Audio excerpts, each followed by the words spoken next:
Bonjour, les débats autour des élections législatives sur les réseaux sociaux et le web de France 3. Languedoc-Roussillon, aujourd'hui un seul territoire, un département en l'occurrence, la circonscription de la Lozère, Mende, l'Écosse, évidemment, les Cévennes et l'Aubrac, donc un seul département, 75 000 habitants à peu près, et 5 candidats invités aujourd'hui pour débattre de cette élection sur ce territoire ô combien rural. Tout d'abord, Emmanuel Gersner, bonjour. Bonjour. Vous êtes le candidat du Front National et c'est votre première candidature à une élection. Tout à fait. De l'autre côté, Francis Palombi, bonjour monsieur. Bonjour. Merci d'être venu, vous représentez La République En Marche et vous aussi. Un caractère commun, première candidature à une élection politique. De l'autre côté, Aurélie Mayol, bonjour. Bonjour. Vous êtes vice-présidente de la région, vous êtes socialiste et il y a une particularité, vous êtes accompagné par un suppléant venu du MoDem de François Bayrou pour cette élection. Tout à fait. À vos côtés, Christian Cos, bonjour. Bonjour. Vous êtes le candidat de la France Insoumise et vous aussi, ce sera la première fois que vous êtes devant les électeurs pour une élection législative. C'est ça. Et pour terminer, Pierre Morel-Albussier, bonjour. Bonjour. Vous êtes le député sortant, le maire de Fournel et vous êtes soutenu, je crois que les gens le savent déjà, par les Républicains et la force centriste UDI. On a fait un tirage au sort pour la prise de parole et c'est M. Palombi qui a été désigné. Alors M. Palombi, quelle philosophie portez-vous dans ce combat électoral? Vous parlez au nom du président de la République, je suppose.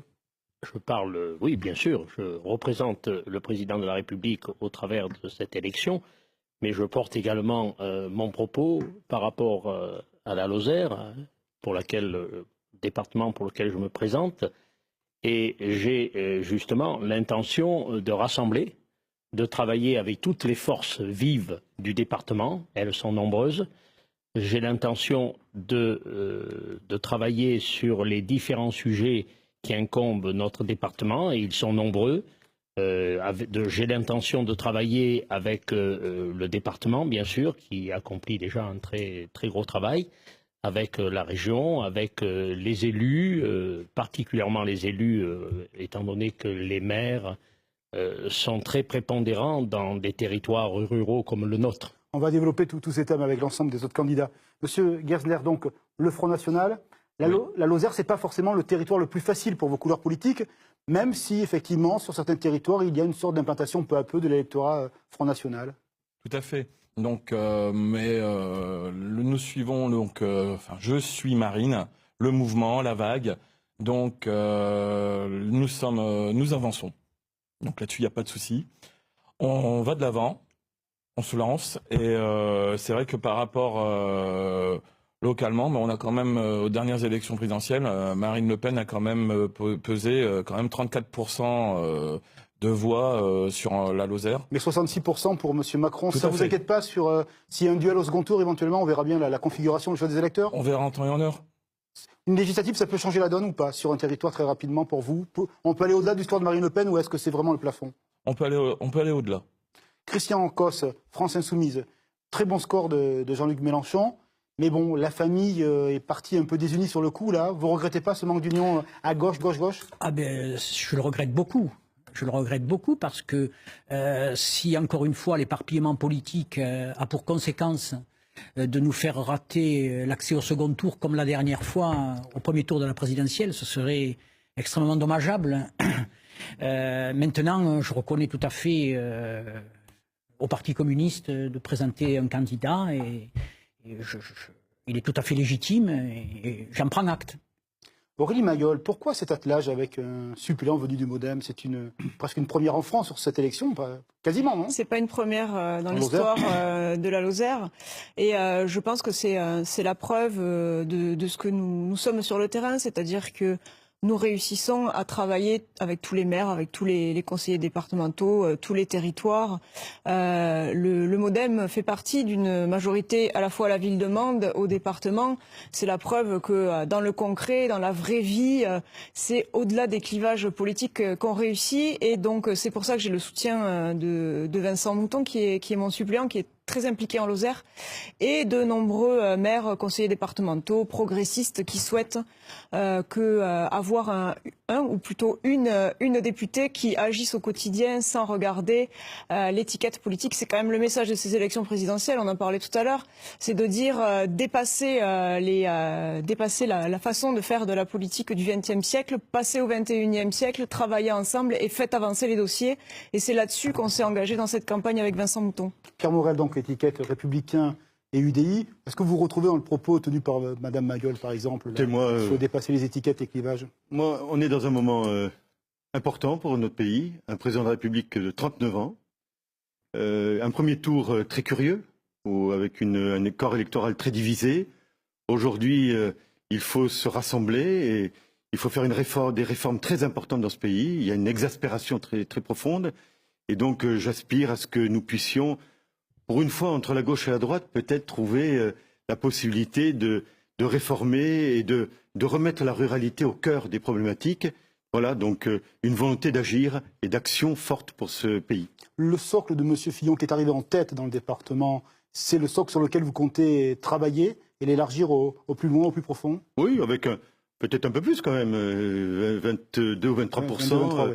Régis Turc, candidat sans étiquette, qui est plutôt centriste. Donc un travail en commun, on essaiera de faire mieux que François Fillon. Christian Cosse, est-ce que vous avez vraiment des adversaires résolus autour de la table? Ou est-ce qu'il y a des ponts que vous pouvez construire? Alors, il y a un adversaire résolu, c'est le Front National.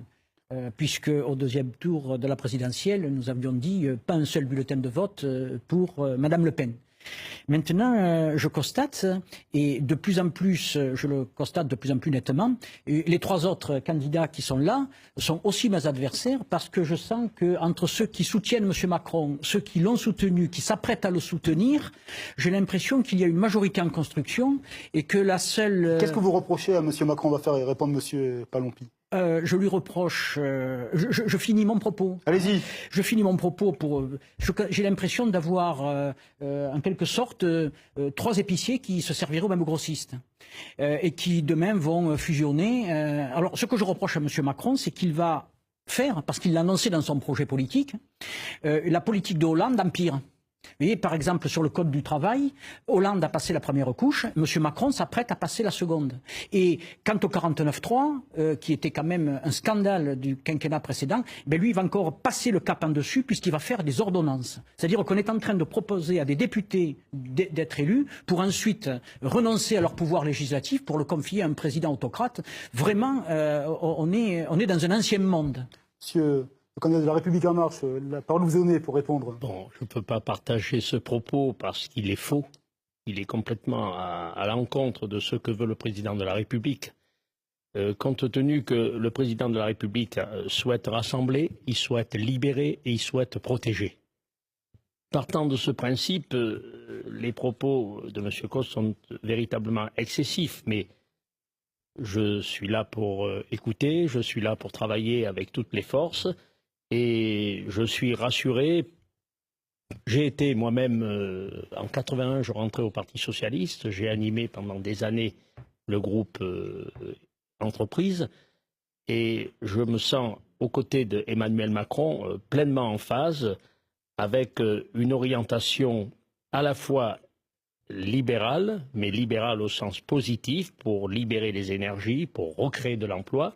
Et je me sens rassuré, et je me sens pleinement rassuré par le volet social que peut apporter M. Macron. Je vais faire répondre Mme Mayol. Vous êtes à côté du président, comment vous vous situez? Et après, monsieur... On se situe avec le président de la République, avec Emmanuel Macron, pour répondre à M. Cosse. En fait, il y aura, le 19 juin, il y aura une majorité et une opposition.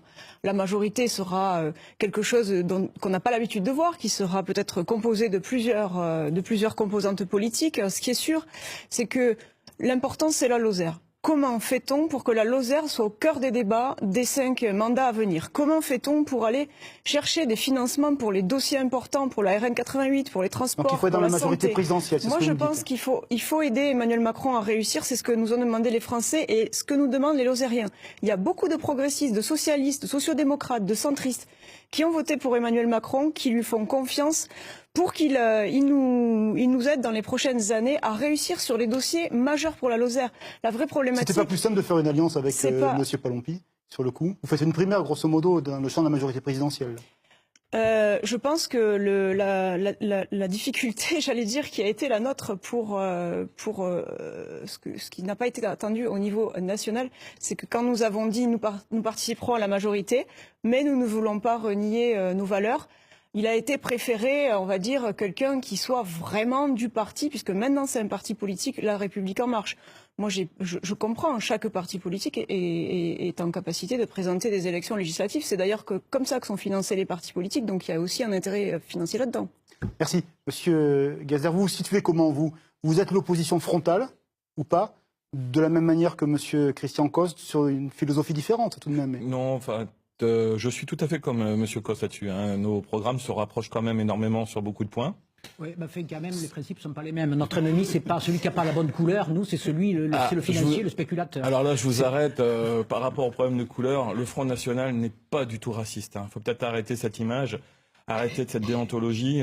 Nous avons évolué, le parti a évolué, les mentalités ont évolué. Et donc, je pense que toujours nous remettre le problème de la couleur, le problème de la religion ou autre, il faut peut-être arrêter parce que ce n'est plus le cas. Monsieur Morel, vous la vivez comment cette campagne? Vous dites quoi à vos électeurs? Faites confiance à celui qui est là depuis... moi, je la vis bien. On a aujourd'hui un président de la République jeune. On est dans un régime semi-présidentiel. Il lui faut aujourd'hui une majorité au moins de 300 députés. Alors soit il en a 400, et on verra comment on se positionne, nous, à droite et au centre, soit il en a un peu moins, et il sera obligé de faire une plateforme politique sur laquelle... J'ai eu l'occasion de dire qu'il y a un certain nombre de points où nous sommes d'accord. Vous seriez constructif, comme dit M. Raffarin. Oui, moi je suis dans cette idée-là. Et il y a des réformes fiscales, des réformes sur le code du travail, des réformes institutionnelles. Il faut faire bouger ce pays parce que ça va mal. Monsieur Cosse. Je ne suis pas d'accord avec ce qui vient d'être dit, aussi bien par M. Morel, Mme Mayol ou M. Palombi, parce que vous partez du postulat qui n'est pas acquis, c'est que entre ces trois candidats, à tous les trois et leurs partis vont constituer automatiquement une majorité pour M. Macron. C'est pas ce qui a été dit par M. Morel. Non, mais je m'aperçois qu'il est disponible pour travailler avec lui. Il y a une autre piste, et c'est celle que je défends. C'est que nous pouvons, constituer une opposition à Emmanuel Macron et, si possible même, obtenir une majorité pour lui imposer une cohabitation et mettre en œuvre le programme qui serait le contraire de sa politique néolibérale, un programme qui serait fait de transition écologique, de progrès social et de rénovation démocratique. En gros, ça. Vous êtes d'accord avec cette vision-là? Vous avez beaucoup d'avance, M. Cosse. On va équilibrer le temps de parole. Nous avions même une idée, si nous faisions une cohabitation, sur le nom du Premier ministre, ça pourrait être Jean-Luc Mélenchon. En tout cas, nous nous battons pour cela. Donc, néolibéral, pro-nucléaire, je caricature un petit peu. Je pense que l'intérêt général de la France prime dans le programme, dans le contrat avec la nation que vient de passer il y a quelques jours Emmanuel Macron. Si on part de ce principe, de tout cet ensemble de calculs dont fait état M. Coste, on revient à la politique d'avant. Et je n'en veux pas, vous en doutez. Et donc, soyons clairs, la France doit être remise en situation de représenter une force comme elle l'est à la base sur le plan européen. Le programme d'Emmanuel Macron de redonner toute sa force à l'Europe et à la place de la France au sein de l'Europe, c'est incontournable. Donc, voyons les projets, le projet d'ailleurs plus qu'un programme, l'ensemble des projets avec un ensemble de forces autour d'Emmanuel Macron. On va parler des projets pour la Lozère. Vous, député, demain, quels sont les projets que vous allez porter? Allez-y, Monsieur Morel, on va faire le tour de table. C'est là-dessus que je souhaitais intervenir. Projet prioritaire pour les habitants du département. Je voulais d'abord rebondir un peu sur ce qui a été dit. Il y a quand même une nuance entre être constructif et participer à une majorité forte pour pouvoir justement agir et mener les dossiers importants sur la Lozère. Il y a des dossiers sur lesquels, depuis 20 ans, le parlementaire sortant n'a pas pu avoir de prise. Je pense notamment à la santé. La région, l'État, le département ont avancé sur l'IRM, le scanner. On a sauvé l'hôpital Lozère, mais il faut aller encore plus loin sur la santé, sur le numérique. C'est à l'État de reprendre à sa charge l'investissement sur la fibre, puisque sinon ça fait peser la charge sur le contribuable lozérien, ce qui est totalement injuste. Sur l'agriculture, avec la région et avec l'État, il y a eu un rééquilibrage de la PAC qui a été obtenu ces 5 dernières années, qui est très favorable aux agriculteurs lozériens. Sur les bâtiments agricoles, avec la région, on a, avec Carole Delga, obtenu 5 millions d'euros supplémentaires pour la modernisation de ces bâtiments. On a obtenu aussi, dans les 5 dernières années, des autorisations de tir sur le loup. Mais là-dessus, et sur l'ICHN, il faut aussi aller plus loin. Il y a les transports. Nous avons réussi à sauver le Cévenol. Nous avons obtenu, grâce à notre pression sur l'État, une expérimentation sur l'Aubrac. Nous mettons en place des navettes touristiques. Mais de la même façon, il faut qu'on ait un député qui soit en capacité d'aller défendre à Paris une aide pour les transports du quotidien. Et puis l'emploi. L'emploi, c'est quand même la question majeure. Si dans notre département, on veut attirer des nouvelles populations, il faut agir là-dessus. Le maintien des services publics, alors là, on est sur une zone de clivage entre nous. Ça serait intéressant que monsieur le député puisse nous en parler. On va le faire répondre, justement. Et puis, toutes ces forces qui sont les nôtres, l'artisanat, les énergies nouvelles, on en parle rarement, mais c'est un débat qu'il faut avoir pendant cette campagne. Petite réponse sur le bilan et la prospective que vous proposez à vos concitoyens. Oui, je ne vais pas rentrer dans le conflit. On sort d'une parenthèse de 5 ans de François Hollande qui n'a pas été très heureuse, à tel point d'ailleurs que le président sortant n'a pas souhaité se représenter. La première fois sous la Ve République, et c'est inquiétant. Moi, mon souci, c'est de remettre de la politique d'aménagement du territoire. Il n'y a plus, depuis un certain nombre d'années, une politique nationale d'aménagement du territoire. Tout l'argent public est affecté en nombre de populations, habitants, sans tenir compte de l'espace. Et donc, vous avez moins de dotations aujourd'hui, 5 milliards d'euros pour la ville, 500 millions pour la campagne. On représente 80% du territoire français, la ruralité. Les villes représentent 20%, mais d'un côté, vous avez 54 millions d'habitants, et de l'autre côté, 11 millions d'habitants. Donc on voit bien le décalage. Il faut recentrer de l'argent sur les territoires. Il faut aussi sortir du système des ratios. On nous dit, attention aux ratios en Lozère. Vous avez trop de lits de maisons de retraite, trop de lits d'handicap. Vous avez des services publics, vous coûtez cher à la nation. C'est ça qu'il faut, à un moment donné, casser et revenir à une véritable politique d'aménagement du territoire. Mais il faut le plaider au niveau national. Et c'est compliqué. Il y a 577 députés. J'avais créé un groupe de 77 députés de la ruralité. On est toujours en train de revendiquer au niveau national. Et c'est pour ça qu'il faut avoir un peu d'expérience. Et la candidate du Parti socialiste nous expliquera comment elle cumulera Paris, la Lozère, tout seul.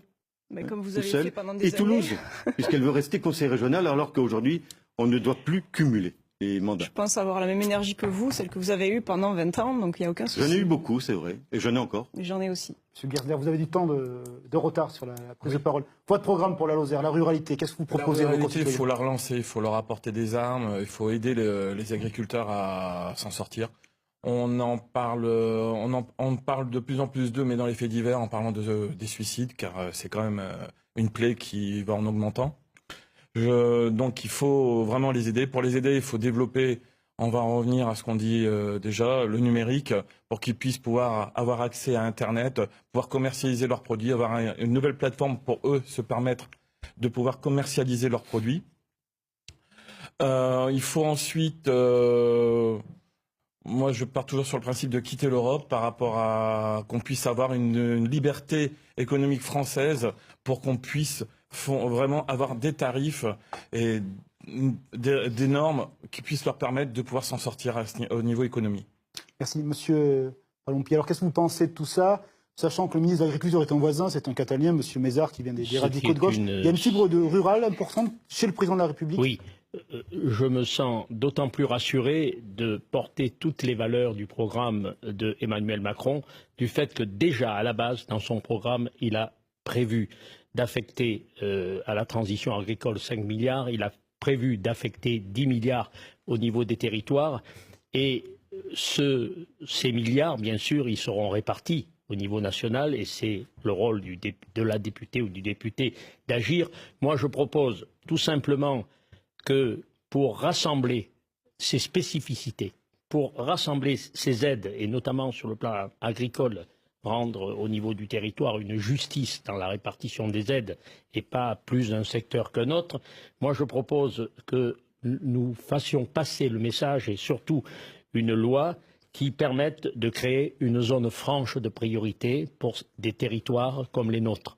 Une zone franche qui intègre des modalités qui seront pérennes, non pas comme par exemple les ZRR, très, très importants pour notre territoire, mais qui sont contestés, discutés à certains moments.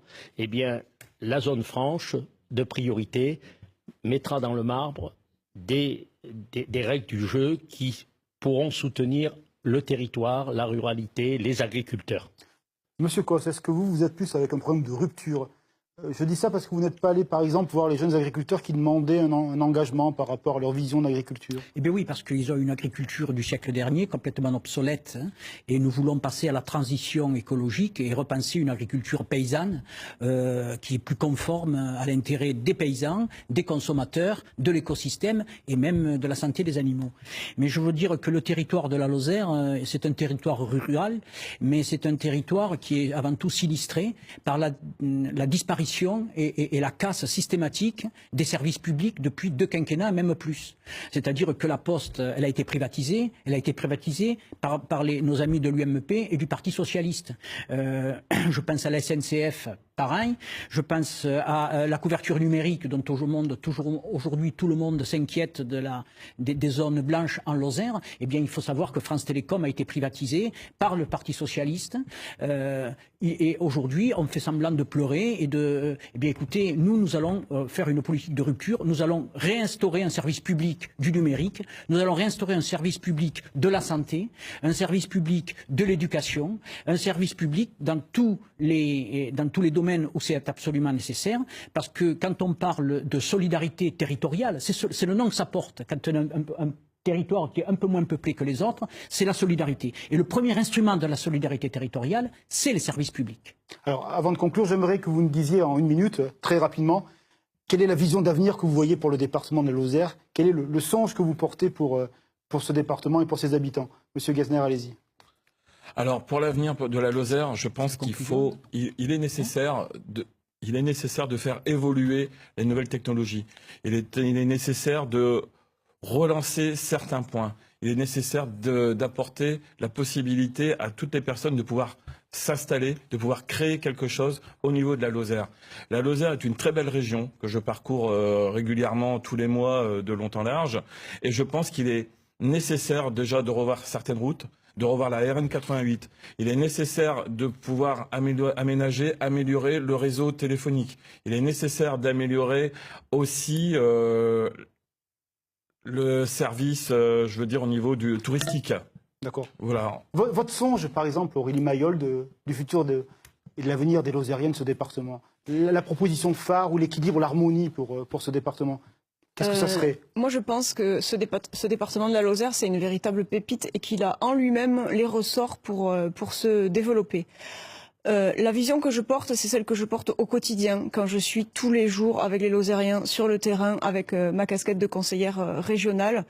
Et cette vision se traduit concrètement par des actes. Je regrette que depuis ce matin, nous ayons un discours sur les étiquettes de l'un ou de l'autre. Ce que les Lozériens doivent regarder, c'est les actes concrets. Quand on parle de la RN 88, chez moi, c'est pas juste un discours. Je suis élue depuis 1 an et demi. J'ai obtenu, avec Carole Delga, avec Sophie Pantel, de mobiliser 2 millions d'euros de l'État et de la région pour les études qui vont enfin nous permettre de faire des travaux sur cet axe-là. On a aussi agi sur le très haut débit. Effectivement, c'est un sujet important. Si on ne fait rien dans les 5 ans, on va être largué complètement en Lozère. On a agi sur la santé, je l'ai dit tout à l'heure, l'hôpital Lozère, l'IRM, le scanner. Et c'est avoir une vision, c'est bien. Les belles paroles, je pense que tout le monde en Lozère et en France en a assez. Ce qu'il faut juger, c'est les actes, et la vision se traduit dans des actes et au quotidien. Francis Palompie, votre songe lozérien, sans que ce soit un catalogue, allez-y. Écoutez, je considère bien sûr que le potentiel lozérien est énorme, mais seulement je pense que des choses se sont faites. Il faut le reconnaître par rapport aux acteurs en place. Moi, je suis un futur député, je l'espère, nouveau. Eh bien, je me rends compte qu'il y a des critères forts au niveau des routes. Il y a des routes départementales qui sont peu praticables, qui engendrent quelquefois des accidents parce qu'il y a des poids lourds. Je me rends compte que le transport des personnes doit aller bien au-delà. Bien sûr que le gros sujet de la RN 88, mais aussi de la 106, et il ne faut pas oublier quand même, il y a d'autres axes qui sont aussi prépondérants. La partie Cévenol, eh bien, nécessite de continuer à aménager des parcours, bien évidemment.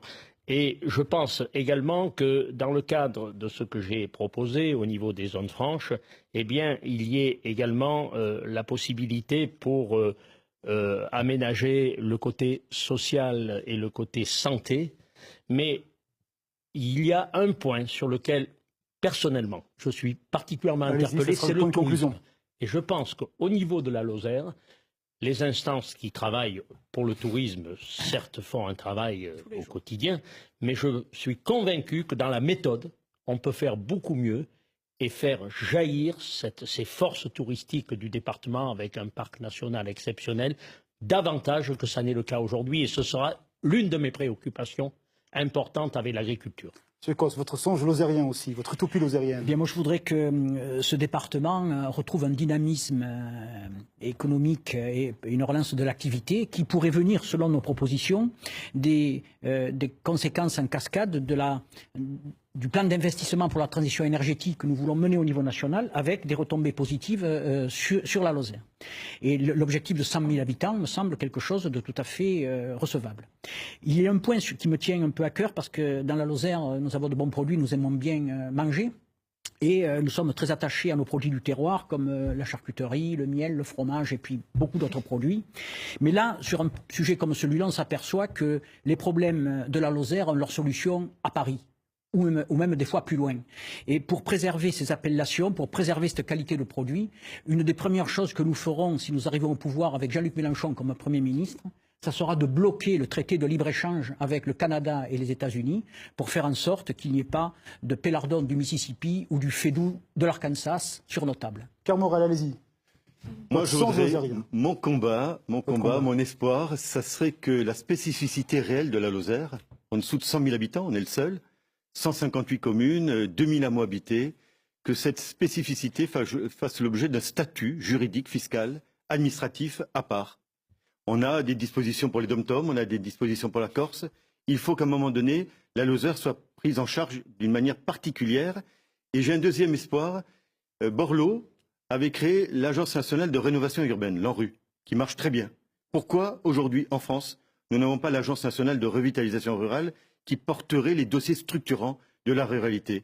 C'est un rêve, ça peut devenir une réalité. Merci beaucoup. On va regarder les autres candidats qui sont en lice pour cette élection législative, vous le savez, le deuxième dimanche 2 juin. Avec une précision, M. Toledano a été invalidé, il ne sera pas donc dans la compétition électorale. Le mot de la fin vous revient, vous avez chacun 50 secondes pour vous adresser directement aux citoyens, aux électeurs de Lozère.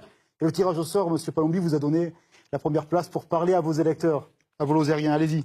Eh bien, d'abord, au travers du score qu'a réalisé Emmanuel Macron, exceptionnel en Lozère, j'ai confiance. J'ai confiance en leur vote. Et je serai le député de la ruralité, bien sûr, de la proximité. Et tout à l'heure, j'ai oublié un point qui me tient à cœur, de par mes fonctions de président des commerçants de France, c'est que je vais mettre en place un programme que j'ai déjà amorcé en termes d'expérimentation dans une ville de Lozère, la mienne, c'est vrai, Langogne, qui s'est trouvée la plus propice, des coopératives de développement économique de centre-ville pour véritablement rassembler tous les acteurs économiques, leur donner toute la force de peser en coordination avec, bien sûr, les collectivités locales, la Chambre de commerce et d'industrie particulièrement vigoureuse, ainsi que les chambres des métiers et de l'agriculture. Donc, je veux rentrer dans le vif du sujet, tout de suite se mettre au travail pour tout de suite réaliser le projet pour la Lozère sur les bases des lois qui seront mises en place par le gouvernement et le président de la République. Merci Francis Palombi, vous êtes le candidat de la République En Marche. Parole maintenant au candidat du Front National, Emmanuel Kiesder. Qu'est-ce que vous voulez dire en mot de conclusion à vos électeurs, aux électeurs En mot de conclusion, Marine Le Pen nous a montré le chemin, elle nous a ouvert une voie. Donc à nous de la suivre. Nous avons fait 34% aux élections présidentielles. Faisons plus, allons de l'avant. Grâce à ces idées, nous aurons la possibilité de pouvoir déjà financer la RN 88. Si elle avait été élue présidente, on aurait pu renationaliser les sociétés d'autoroutes et cet argent aurait servi et aurait pu venir financer la RN 88. Donc, Allez-y, allez-y. Pardon. Donc, elle nous a montré un chemin qu'il faut suivre, un chemin dans lequel j'engage les Lozériens et les Lozériennes à me suivre et à avoir un renouveau et un changement qui arrive pour eux. Christian Cosse, donc, la France Insoumise, votre mot de conclusion. Bien écoutez, je dirais que les politiques néolibérales qui ont été menées sous 2 quinquennats par ces messieurs-dames ont fracassé la société et ont martyrisé la Lozère. Aujourd'hui, les réformes qui sont à faire, ce ne sont pas du tout des réformes néolibérale comme le propose M. Macron, mais une véritable bifurcation écologique, une amélioration du progrès social et une profonde rénovation démocratique. Et quand je vois le score qui a été réalisé au plan national et en Lozère par notre candidat Jean-Luc Mélenchon autour du programme L'Avenir en commun, eh bien, je me dis que avec le travail que nous avons fait aux élections législatives, la dynamique que nous avions constatée lors des présidentielles, qui s'est encore amplifiée lors de ces élections législatives, me donne l'espoir pour pouvoir dire prochainement aux Lozériens, les jours heureux sont de retour. Merci, Aurélie Mayol. Oui, parce que je dirais simplement aux Lozériens, c'est que moi, la Lozère, j'y crois, parce que au quotidien, j'y vis. Je vois qu'il y a des énergies, des initiatives, qu'il y a un véritable potentiel qu'il faut savoir développer. La méthode que je propose en fait aux Lozériens pour réussir, c'est au-delà du fait d'être dans la majorité régionale, qui sera un appui conséquent, c'est de pouvoir être dans la majorité au niveau national pour obtenir des réalisations concrètes. Vous l'avez vu, on partage tous le constat qu'il y a des problématiques de déménagement de territoires sur les territoires ruraux et en Lozère.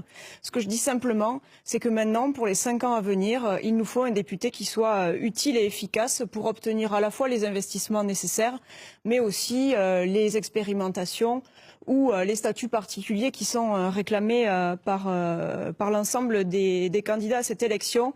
Et surtout, qu'on a besoin d'eux parce qu'en Lozère, pour attirer des nouvelles populations, il faut être en capacité de créer de l'emploi. Et on peut créer de l'emploi sur nos forces, l'agriculture, l'artisanat, les TPE, les PME, et que c'est tous ensemble, avec le maire de Florac, de Mende, de Langogne, de Marvejols, le conseil départemental, on y arrivera. Merci, Monsieur Morel, c'est vous qui terminez le tirage au sort, là ainsi décidé. Je veux dire aux Lozériennes et Lozériens, vous connaissez mon implication, mon travail, mon classement comme député très actif au niveau national. Je veux réformer ce pays. Il faut réformer ce pays qui est bloqué, qui est sclérosé en matière fiscale, en matière d'aménagement du territoire, en matière sociale. Il faut faire bouger les lignes. Et pour ça, peut-être accepter qu'on dépasse ce qui s'est passé, ce qu'on nous a dit au premier tour, dépasser les clivages politiques de la droite et de la gauche. C'est ce à quoi je m'engage aujourd'hui. Merci beaucoup, merci d'être venu à Montpellier pour ce débat. Merci madame, merci monsieur et surtout pour le sens des urbanités, de l'écoute lozérienne. Je vois que la conclusion fait débat, donc vous retrouvez donc ces débats sur le site de France 3 Occitanie, mais aussi sur le Facebook durant toute la campagne électorale. Merci de votre fidélité, à bientôt pour notre débat. Merci. Merci.